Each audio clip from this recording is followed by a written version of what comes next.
Bonjour! Yeah! What's good, everyone? It's your boy, Matt Diazable, coming at you with a new album review. Today, I'm checking out this band called Sorcerer with their album called Devotion. A little bit about this band is that they are a blackened hardcore band based out of Paris, France, and have been around since about 2020. And I kept seeing this album cover kind of like pop up throughout the year in 2024. And a lot of people talking about, yo, check out this band Sorcerer. They're a really tight hardcore band. I'm like, okay, I'll check them out. And by the end of the year, I was like, there's so much music I've missed. I got to check.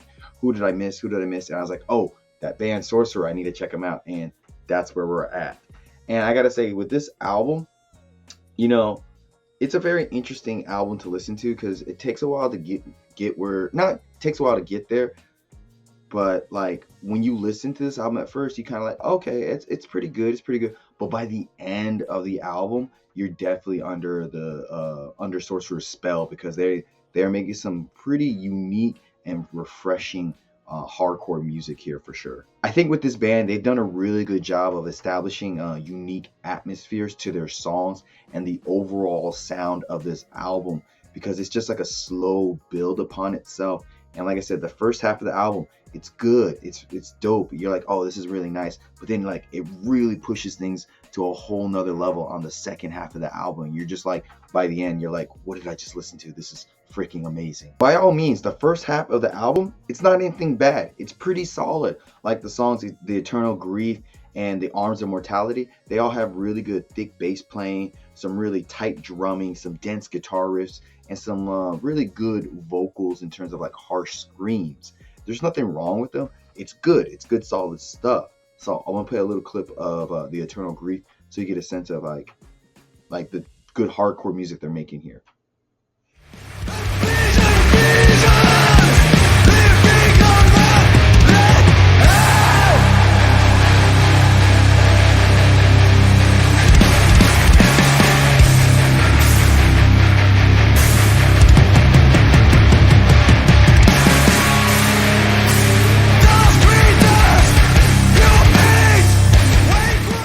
It's good. It's pretty solid. It's nothing too special, but it's just good at what it's doing. They have a very distinctive hardcore sound to them. But I will say, like the vocals at the start of the album, like on Badlands, they seem a little bit weaker.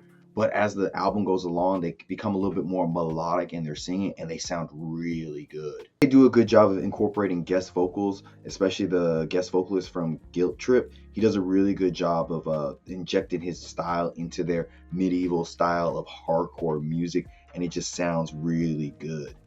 Has a very eerie feel to it. As we move along into this album and we get into the second half of the album, things get a little bit more interesting because they start experimenting more and start really creating a unique sound to their own. When the song Fortress kicks in, it has a really big breakdown at the start of the song, and then it's just a really simple and effective song as it goes along with its really thick and heavy drumming and just its mesmerizing use of saying fortress over and over on the track. It just creates a very mesmerizing feel to it. So I'm going to play a clip of that for you right now.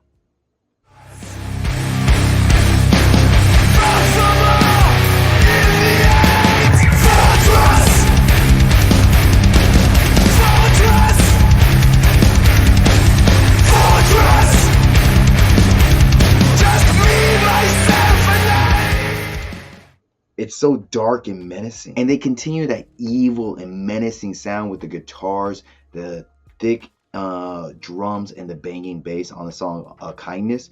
It just presents a very evil approach, and it just sounds mesmerizing and dope. And it's kind of cool how that song just gets louder and louder and more distorted as the song goes along. And you think, oh, this would be very abrasive and not that great, but something about it's really cool. Then you have the song The Bell Jar, where they start introducing some I guess really reverby guitars where it sounds like it's underwater, and then continuing with that evil and dark presence over the whole song is just very, very impressive and just very eerie at the same time. So here's a clip of that song for you.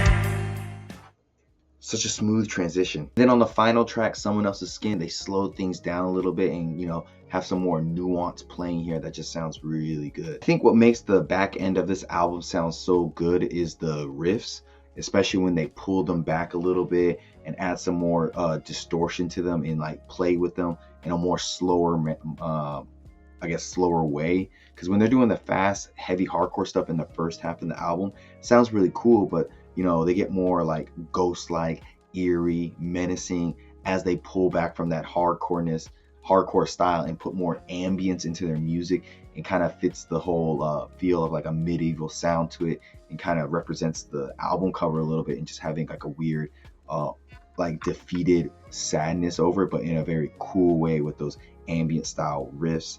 And so it just, and then you combine that with some haunting backing vocals, it really creates a very fleshed out and more enjoyable experience with the back end of this album. I like the approach that Sorcerer has gone here by, you know, being a little bit more on the traditional hardcore style in the first half of the album, but then, you know, in the second half, switching things up a little bit, experimenting, you know, doing things that are not traditionally in the hardcore or heavy world, and just mixing different genres to make a more fleshed out and enjoyable listening experience.